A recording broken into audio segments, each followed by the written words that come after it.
Selamat datang di channel Cik Gentar, jangan lupa subscribe dan klik tombol loncengnya, agar Cik Gentar bisa tumbuh besar dan tidak jadi anak kecil terus, terima kasih. Bab 08. David Fred diam-diam menelan, karena Luo Fei Sui jelas merupakan kecantikan yang langka tidak peduli dalam hal penampilan, sosok atau temperamen. Selain itu, David Fred tiba-tiba teringat bahwa ketika dia melihat Luo Fei Sui untuk pertama kalinya, dia kagum padanya, dan bahkan diam-diam tergerak. Namun, David Fred sudah punya pacar Alicia Amanda pada waktu itu, jadi dia hanya bisa menyembunyikan pikirannya tentang Luo Fei Sui. Saat David Fred terlihat sedikit bingung, Luo Fei Sui tiba-tiba menoleh dan meliriknya, "Kamu, di sini." Ya. David Fred menjawab, dan kemudian berinisiatif untuk bertanya pada Luo Fei Sui, "Tuan Luo, apakah Anda mencari saya?" "Ya." Luo Fei Sui mengangguk, dan berkata langsung ke intinya, "Saya datang kepada Anda, terutama untuk berdiskusi dengan Anda tentang copywriting perencanaan iklan perusahaan minuman K3 Ras Dongjiang." "Oh. Apa yang ingin dikatakan Tuan Luo kepada saya adalah bahwa Dongjiang Liquor berutang 5 juta kepada perusahaan kita untuk biaya iklan, bukan?" David Fred masih menyadari masalah ini. "Ya. Meskipun saya menandatangani bisnis minuman K3 Ras Dongjiang, departemen Anda bertanggung jawab atas copywriting iklan. Sekarang mereka telah berulang kali gagal membayar kami dengan alasan mereka tidak puas dengan copywriting dari rencana iklan," kata Luo Fei Sui, wajahnya penuh kekhawatiran.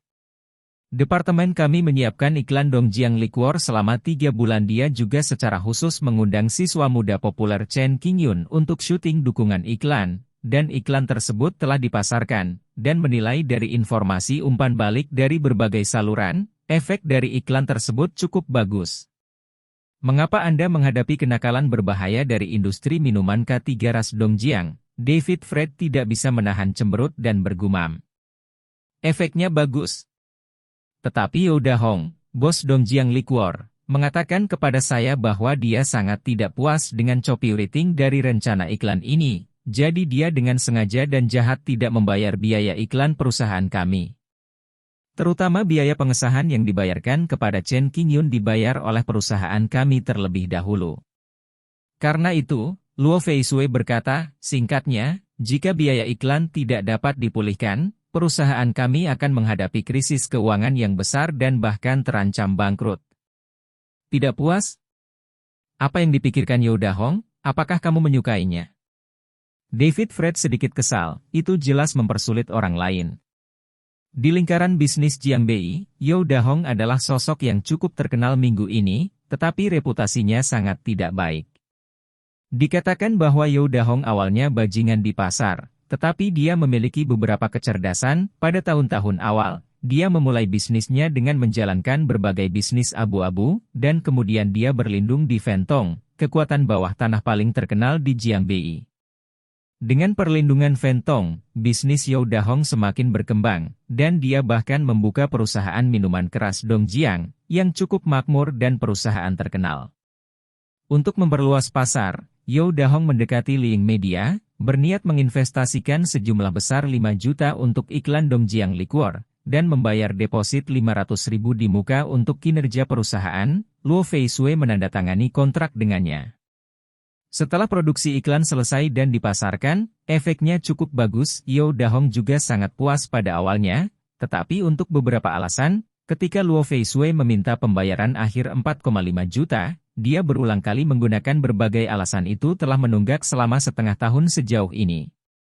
"Saya baru saja menelepon You Dahong, dan dia memberitahu saya bahwa dia menyiapkan perjamuan di Hotel Taisin besok malam, dan kemudian mengundang saya untuk hadir, dan mengatakan bahwa dia akan memberitahu saya secara rinci tentang pembayaran biaya iklan pada waktu itu." Luo Fei Sui mengatakan ini pada David Fred. "You Dahong mengundangmu ke pesta makan malam besok malam?"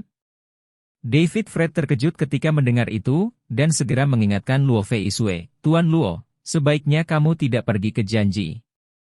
You Dahong bukan orang yang baik minggu ini." "Aku tahu. Tapi jika aku tidak pergi ke jamuan makan, maka You Dahong pasti akan terus gagal membayar utangnya dengan jahat, dan pada saat itu, perusahaan kita akan sial." kata Luo Feisue.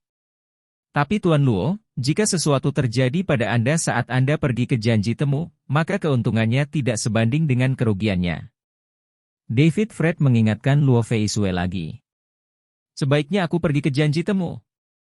Lagi pula, Hotel Taishin adalah hotel bintang 5 yang terkenal di Jiangbei. You Dahong seharusnya tidak berani terlalu lancang di tempat seperti itu.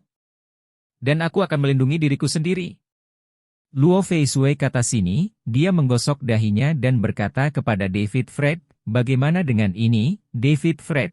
Agar tidak menghindari You Dahong membuat alasan lagi, silakan pergi dan perbaiki salinan iklan Dongjiang Liquor sebelumnya, dan berikan padaku ketika sudah selesai. Ayo pergi. Oke.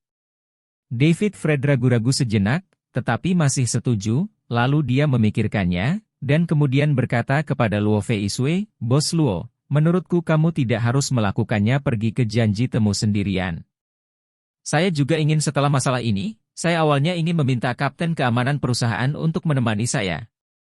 Tetapi You Dahong memberitahu saya bahwa ini adalah jamuan pribadinya, dan tidak ada orang lain selain saya yang diterima. Ketika Luo Feisue mengatakan ini, dia wajahnya menjadi sedikit tidak wajar. Lalu Tuan Luo, kamu tidak boleh pergi. Bagaimana jika? David Fred terkejut, dia merasa bahwa You Dahong jelas tidak memiliki niat baik minggu ini. Oke. Aku sudah membuat keputusan. Luo Feisue melambaikan tangannya untuk menyela David Fred, dan berkata kepadanya, aku punya kebijaksanaan sendiri dalam masalah ini. Pergi dan lakukan pekerjaanmu sendiri. Baiklah. David Fred terkejut sesaat. Dia awalnya ingin menghentikan Luo Feisue pergi ke janji temu, tapi melihat apa yang dia katakan, dia tidak punya pilihan selain menyerah untuk sementara.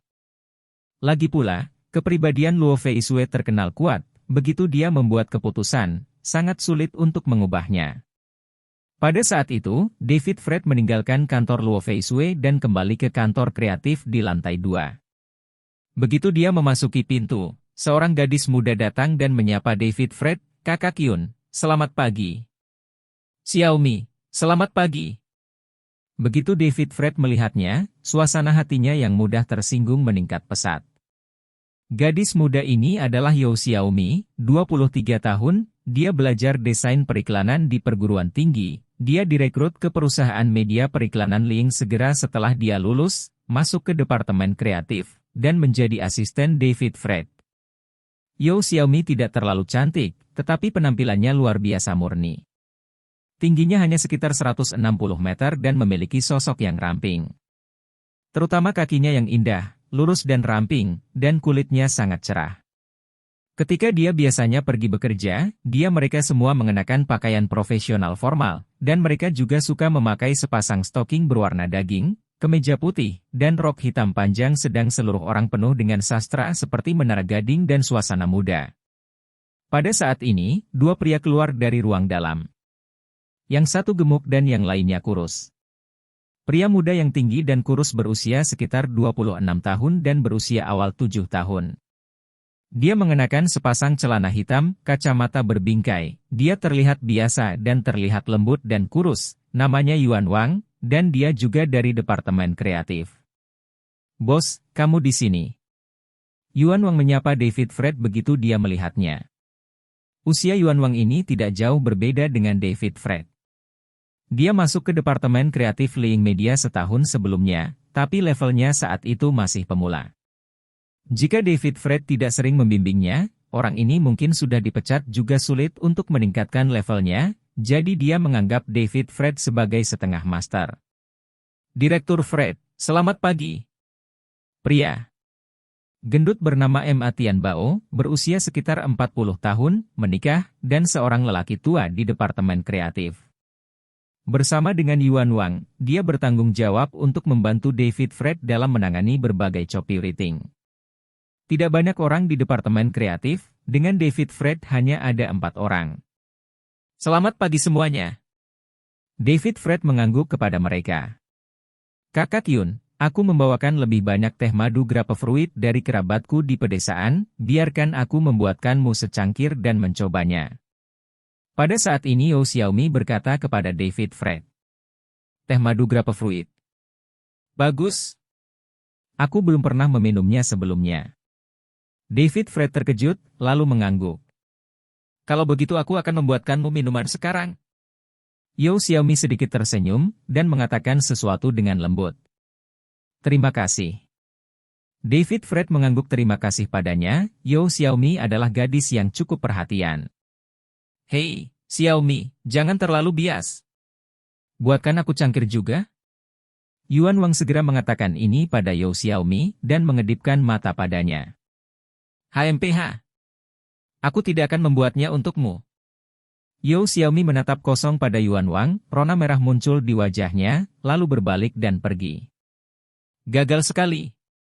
Yuan Wang menggelengkan kepalanya karena frustrasi, lalu bergumam, mengapa Xiaomi memiliki pendapat yang begitu besar tentang saya.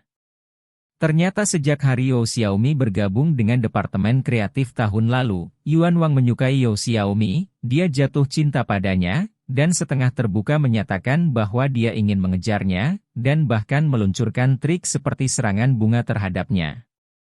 Namun, untuk beberapa alasan yang tidak diketahui, Yao Xiaomi tidak menerima Yuan Wang, bahkan sering tidak memberinya pandangan yang baik. Hal ini membuat Yuan Wang merasa tertekan, tetapi pada saat yang sama, dia tidak tahu mengapa Yao Xiaomi selalu ditolak.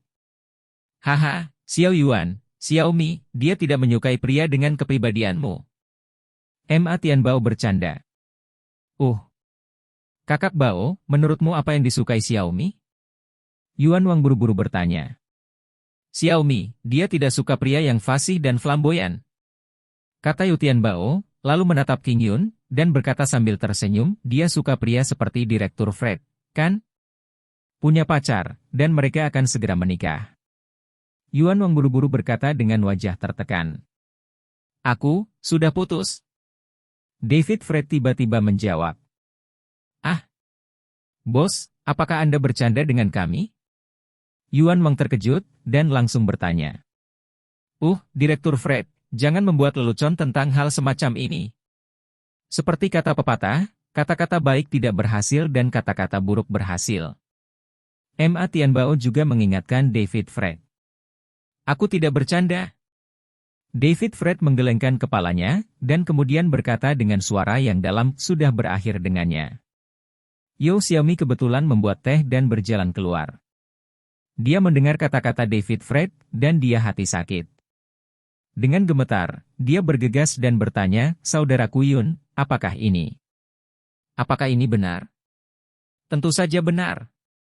David Fred mengangguk, lalu berkata kepada 3 orang di kantor, aku benar-benar minta maaf semuanya. Aku pasti akan membayar kembali uang yang kuhutang padamu tepat waktu.